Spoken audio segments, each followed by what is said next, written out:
ও ৰতনপুৰ গাঁৱৰ যে তুমি আহিলা হয় দাদা চাবিটো ক'ত আছে চোৱা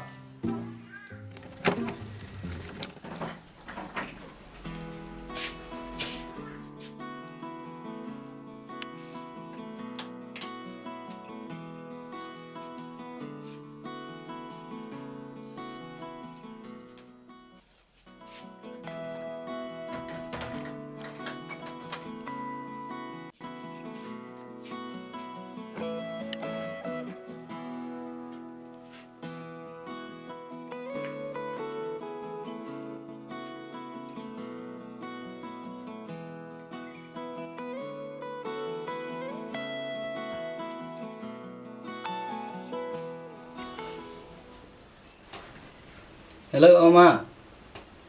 মই ভালে ভালে পালোঁ আহি ৰুমটো বেয়া লগা নাই ঠিক আছে মই পিছত ফোন কৰিছোঁ এতিয়া বহুত গৰম দিছে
হেল্ল'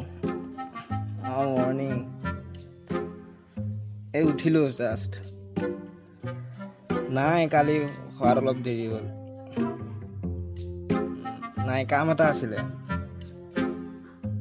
তুমি কেতিয়া উঠিলা হয় নেকি দে মোৰ মূৰটো বিৰাট বিষাইছে এই দেৰি হ'ল ন মুখ চুখ ধুই লওঁ পাছত ফোন কৰিম ঠিক আছে হ'ব দে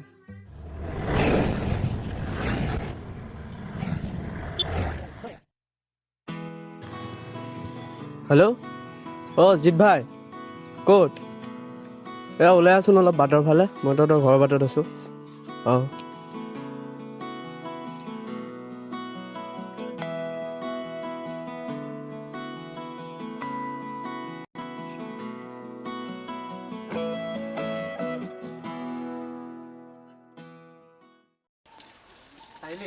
আহিলোঁ ক'ত যাবি এতিয়া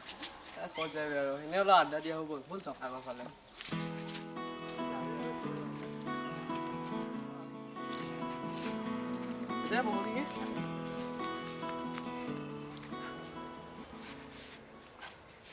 পিছত বাকী আৰু লাইন কনফাৰ্ম কেনেকুৱা আছোঁ আৰু এতিয়া ঘৰতে এটা কথা শুনছো কওঁ এই মোক এটা ছোৱালীয়ে বেয়া ডিষ্টাৰ্ব দি আছিলোঁ ক'ৰ বে আননোন নাম্বাৰ লাইন নেথাকিয়া তই তইতো মোৰ কথা জানাই মন নাই আৰু সেইবিলাক কৰিব বাকী এতিয়া ঘৰতে আৰু তহঁতৰ ঘৰত ল'ৰা দুটা আহিছিলোঁ আহিছি দুটা মক্কেলটো এটাতো ৰাতিপুৱা 12টা বজাত শুই উঠে আৰু এটাতো পঢ়াৰ পৰাই নুঠে সপোন